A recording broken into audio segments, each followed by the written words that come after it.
పొదరిల్లు ఈరోజు ఎపిసోడ్లో నారాయణకి ఆసుపత్రిలో ట్రీట్మెంట్ జరుగుతుంది. కత్తి లోతుగా దిగలేదని దానివల్ల ప్రాణాపాయం ఏంలేదని డాక్టర్ చెప్పడంతో మహా ఊపిరి పీల్చుకుంటుంది. ఇక ఈ విషయాన్ని చక్రికి ఫోన్ చేసి చెప్తుంది. షాకైన చక్రి వెంటనే తాను బయలుదేరి వస్తానని చెప్తాడు. కాని మహా మాత్రం వద్దని చెప్తుంది. మొత్తానికి కుట్లు వేసి కట్టుకట్టిన కాసేపటికి నారాయణని తీసుకుని మహా ఇంటికి వస్తుంది. ఇలా ఈరోజు ఎపిసోడ్లో పూర్తిగా ఏం జరిగిందో చూద్దాం. కాలేజ్లో జరిగిన గొడవలో నారాయణని ఆది కత్తితో పొడిచి పారిపోయిన సంగతి తెలిసిందే. వెంటనే దగ్గర్లోని ఆసుపత్రికి నారాయణని తీసుకెళ్తుంది మహా.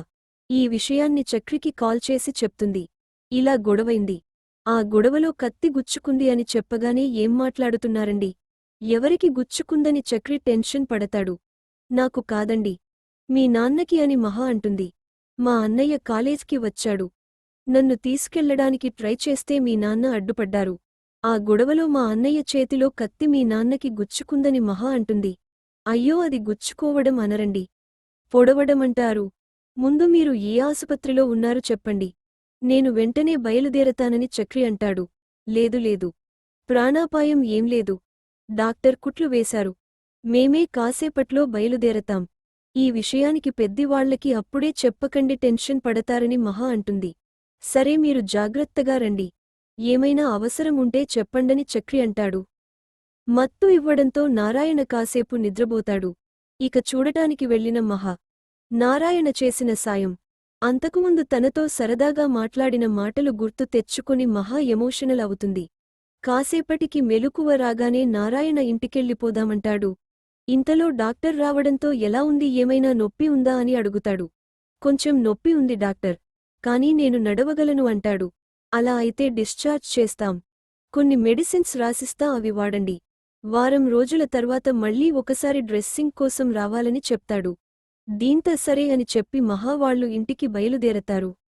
ఇక దారిలో వెళ్తున్నప్పుడు కారు కడుపులకు నారాయణకి నొప్పి వస్తుంది.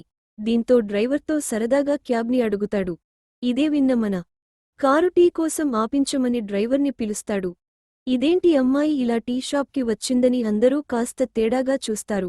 ఏం కావాలమ్మా అని అడిగితే నొప్పి తగ్గడానికి మందు కావాలంటుంది. అమ్మాయి చెప్పిన వెంటనే మెడికల్ షాప్కి వెళ్ళాలి, ఇక్కడ అలాంటివి దొరకవు అంటాడు.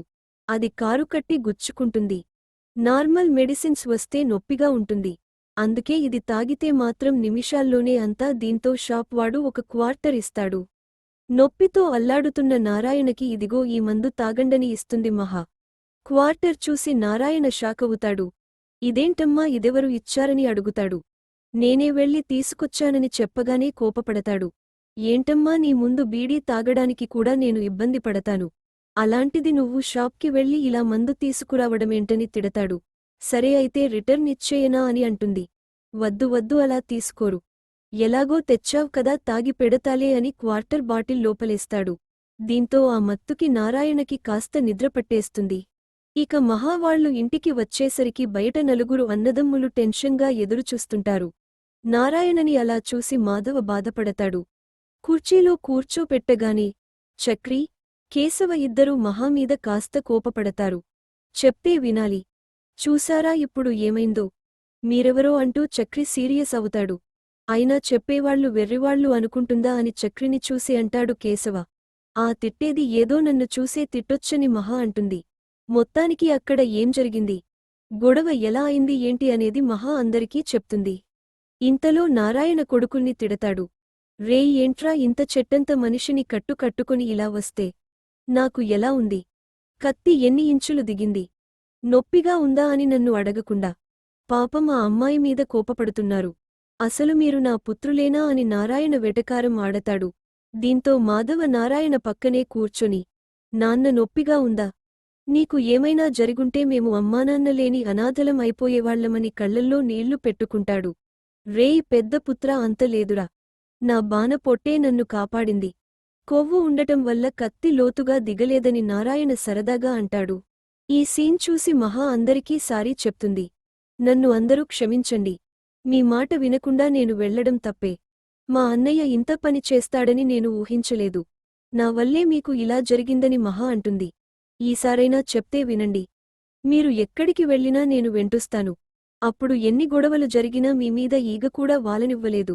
ఇప్పుడు చూడండి ఏమైందో అని చక్రి అంటాడు. దీంతో మళ్ళీ సారీ చెప్పి మహా లోపలికి వెళ్ళిపోతుంది. అయినా చెప్పిందే చెప్పి ఎందుకురా ఆ అమ్మాయిని అలా ఏడిపిస్తున్నావ్? చూడు ఫీలై ఉంటుందని కేశవ తిడతాడు.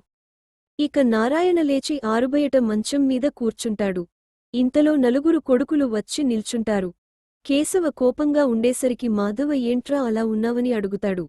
వాళ్ళ అన్నయ్య ఇంత దారుణంగా ప్రవర్తిస్తాడని ఊహించలేదు అన్నయ్య. అయినా ఇలానే వదిలేస్తే రేపు మనం ఎవరూ లేనప్పుడు ఆ అమ్మాయిని ఎత్తుకెళ్ళిపోతే అందుకే వాడికి సరైన బుద్ధి చెప్పాలంటాడు. చక్రి కూడా అవును అంటాడు. కాని మాధవ మాత్రం గొడవలొద్దురా. మహా ఇంటికి వచ్చినప్పటినుంచి మనం ఎలాంటి గొడవల్లోకి తలదూర్చలేదు. దూర్చొద్దు కూడా. అందరూ ప్రశాంతంగా ఉండండి అని మాధవ అంటాడు. అవునురా పెద్దోడు చెప్పింది కరెక్టే. అయినా వాళ్ళ అన్నయ్య ఏం కావాలని ఇలా చేయలేదు.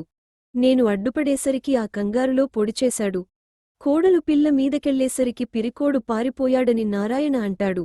అయినా సొంత మేనమామ కొడుకు అయినా కూడా మాధవకి తన కూతుర్ని ఇవ్వడానికి నా చెల్లి తాయారు ఒప్పుకోలేదు. సిమెంట్ పని చేసుకునేవాడికి ఇవ్వనని చెప్పింది. మరి కోట్ల ఆస్తిపరులు.